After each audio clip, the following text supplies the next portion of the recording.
Hello guys, कैसे हो आप लोग। आई होप आप लोग बहुत ज़्यादा अच्छे होंगे। ये है आपकी इंग्लिश ग्रामर की बेसिक सीरीज़ का डे 1, जिसमें जो है आप बेसिक इंग्लिश ग्रामर सीखने वाले हो। इंग्लिश बोलना तो बहुत आसान है, लेकिन इंग्लिश को सही से समझ के बोलना बहुत ही ज़्यादा मुश्किल है। इसलिए मैंने ये सीरीज स्टार्ट की है। ये इस सीरीज़ का डे 1 है, जिसमें हम बेसिक इंग्लिश ग्रामर के बारे में बात करने वाले हैं।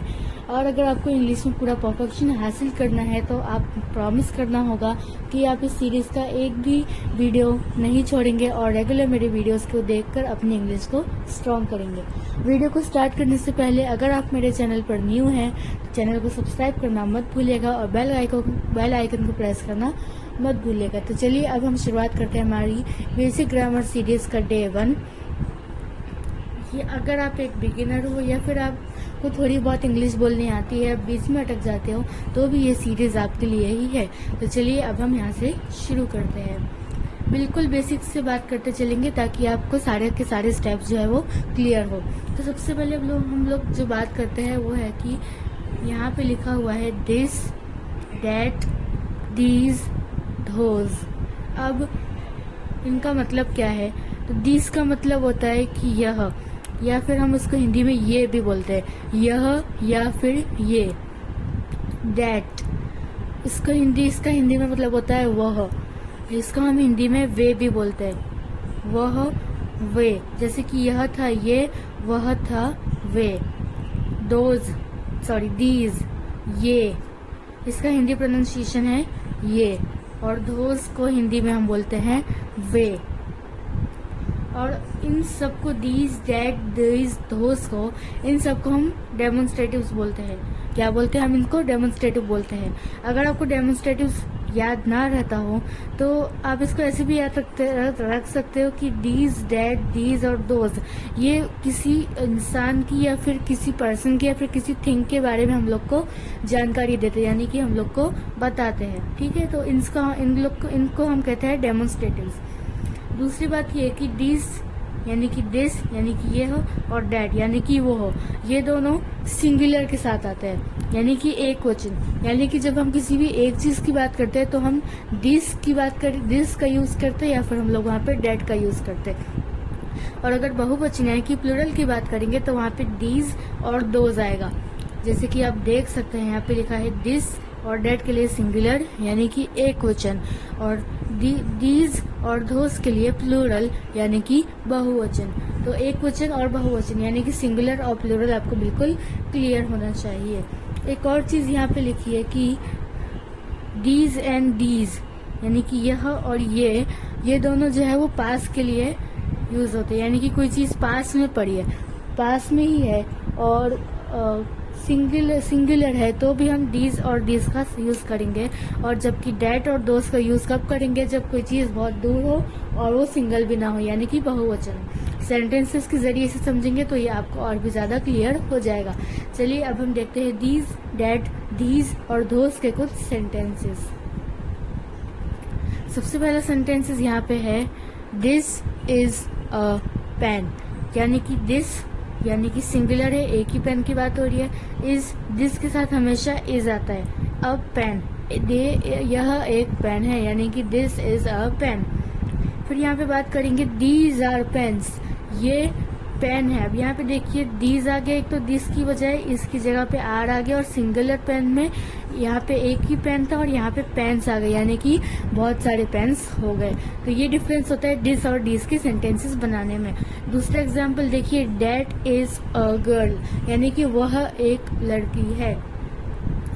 अगर हम इसको प्लूरल में बनाएंगे तो होगा दोज आर गर्ल्स, वे लड़कियां हैं। थर्ड एग्जाम्पल देखिए, दिस पेन इज रेड, यानी कि जो पेन है वो रेड है, यानी कि लाल रंग की है। और यहाँ पे हमने बनाई तो दीज पेन्स आर रेड, यह पेन्स लाल हैं। यानी कि हम दीज का भी यूज करते हैं और धीस का भी यूज करते हैं। फोर्थ एग्जाम्पल यानी कि यहाँ पे जो इसका लास्ट एग्जाम्पल वो देखिए, आई लाइक दिस, मुझे यह पसंद है। उसका हम दीज में कैसे कन्वर्ट किया? आई लाइक दीज, मेरे को यह चीज पसंद है। अब यहाँ पे यह दो चीज़ हो सकती, एक चीज़ हो सकती है कि यानी कि सपोज करिए मैं यहाँ पे एप्पल खा रही हूँ और मैंने आपसे बोला कि मुझे यह पसंद है, तो मैं कहूँगी कि आई लाइक दिस एप्पल। और अगर मैं बहुत सारे फ्रूट्स खा रही हूँ और मुझे वो पसंद है तो मैं आपसे कहूँगी आई लाइक धीज, मुझे यह पसंद आए। आई होप आपको दिस, डैट, धीज और दोस्त का डिफरेंस पूरी तरह से अच्छी तरह से क्लियर हो गया होगा। अब हम लोग आगे बढ़ते हैं।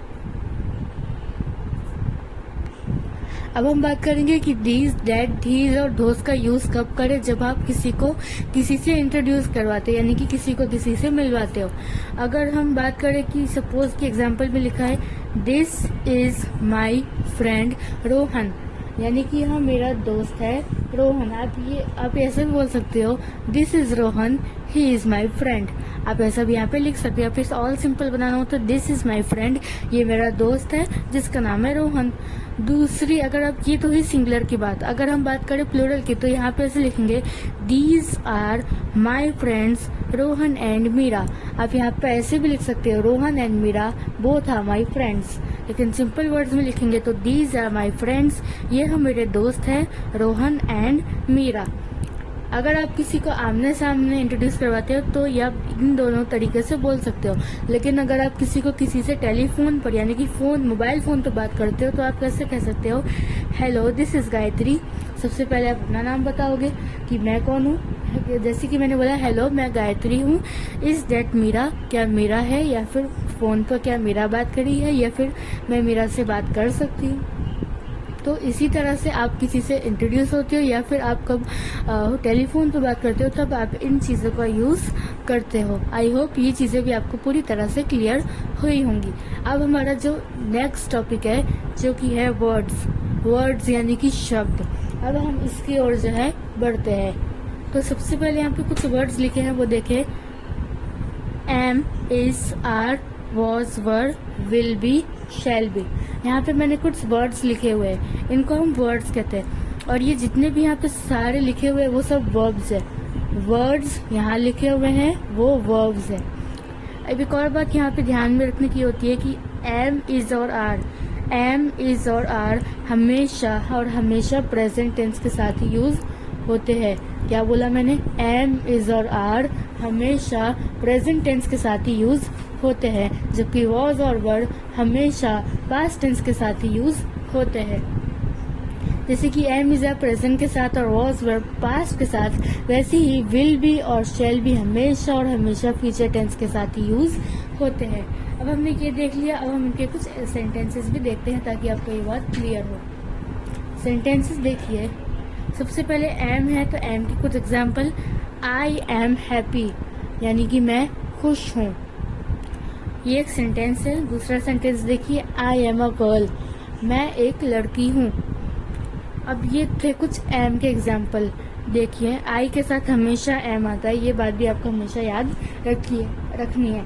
आई के साथ कभी इज नहीं आएगा, आई के साथ कभी आर नहीं आएगा, आई के साथ कभी आई के साथ अभी इज या फिर आर नहीं आएगा। आई के साथ हमेशा और हमेशा एक ही चीज आती है, वो होता है एम। आई के साथ हमेशा ही एम आता है। I am happy, I am a girl. कुछ और सेंटेंसेस सुनिए तो I am a boy, I am running, I am dancing etcetera. Are की बात इसकी बात करें तो शी इज गुड, वह अच्छी है।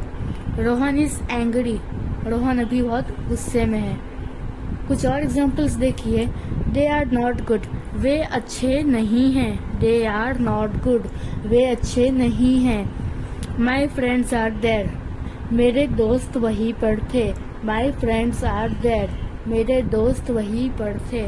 प्रेजेंट की बात हुई यहाँ तक। अब हम बात करेंगे पास्ट की, यानी कि पास्ट टेंस की। आई वॉज विद हिम, मैं उसके साथ थी। आई वॉज विद हिम, मैं उसके साथ थी। शी वॉज हियर, वो यहाँ थी, वह यहाँ थी। दे वर नॉट देयर, वे वहाँ नहीं थे। दे वर नॉट देयर, वे वहाँ नहीं थे। यू वर देयर, तुम वहाँ थे, तुम वहाँ थे। You were sad. You were sad. तुम दुखी थे। You were sad. तुम दुखी थे। यहाँ के कुछ सेंटेंसेस जहाँ से हमने शुरुआत की I was with him, she was here, they were not there, you were there, you were sad। यहाँ तक ही हमने बात की पास्ट टेंस की। अब कुछ एग्जाम्पल्स फ्यूचर की भी देख लेते हैं। he, she, they will be there। वे, वह या फिर वे यहाँ पे आने वाले होंगे। he, she, they will be there। I will, shall be there। अब एक और चीज यहाँ पे ध्यान रखिए कि आई के साथ आप विल भी लगा सकते हो और आई के साथ आप शैल भी लगा सकते हो, लेकिन मॉडर्न इंग्लिश जो है उसमें शैल का यूज जो है वो बहुत ही ज्यादा कम, मतलब शैल समझो यूज ही नहीं होता है। फिर भी अगर इंग्लिश के रूल्स और रेगुलेशंस के हिसाब से देखें तो शैल का यूज जो है वो हम आई और बी के साथ कर सकते हैं। अगर आपको विल लगाना हो तो आप आई और बी के साथ भी विल लगा सकते हो, यानी कि अगर आपको यहाँ पे आई शैल लिखना है तो भी वो सही होगा, आप यहाँ पे आई विल लिखोगे तो भी वो सही ही होगा, उसके मार्क्स डिडक्ट नहीं होंगे। एक क्लास देखिए, वी विल बी देयर या फिर वी शैल बी देयर, हम वहाँ होंगे या फिर हम वहाँ होंगे। दोनों का मीनिंग जो है वो सेम होता है। बस बात यह है कि शैल का यूज जो है वो आजकल की मॉडर्न इंग्लिश में बहुत ही ज्यादा कम हो चुका है, लेकिन अगर वी और आई के साथ भी शैल लगाते हो तो आपके मार्क्स कट नहीं होंगे, कोई भी दिक्कत की बात नहीं है। सो यही थी हमारी आज की पहली इंग्लिश ग्रामर बेसिक सीरीज, जिसका ये था आज का डे 1, जिसमें हमने कुछ डेमोन्स्ट्रेटिव वर्ड्स के बारे में समझा और कुछ और वर्ड्स के बारे में समझा, क्या सिंगुलर होता है, क्या प्लूरल होता है, इन सब के बारे में हमने आज की वीडियो में सीख लिया है। अगर आप अपनी इंग्लिश को परफेक्ट बनाना चाहते हैं तो आपको इसकी एक भी सीरीज मिस नहीं करनी है। डेली वीडियो अपलोड होगा, आपको हर दिन जाके सारी की सारी वीडियोस देखनी है। Thank you so much for watching. अगर आपको ये वीडियो अच्छा लगा हो तो प्लीज़ अपने दोस्तों के साथ इसे शेयर करना मत भूलिएगा, और हाँ, चैनल को सब्सक्राइब करना मत भूलिएगा। मिलते हैं आपसे नेक्स्ट वीडियोस में, नेक्स्ट सीरीज में। तब तक के लिए thank you so much for watching. Bye.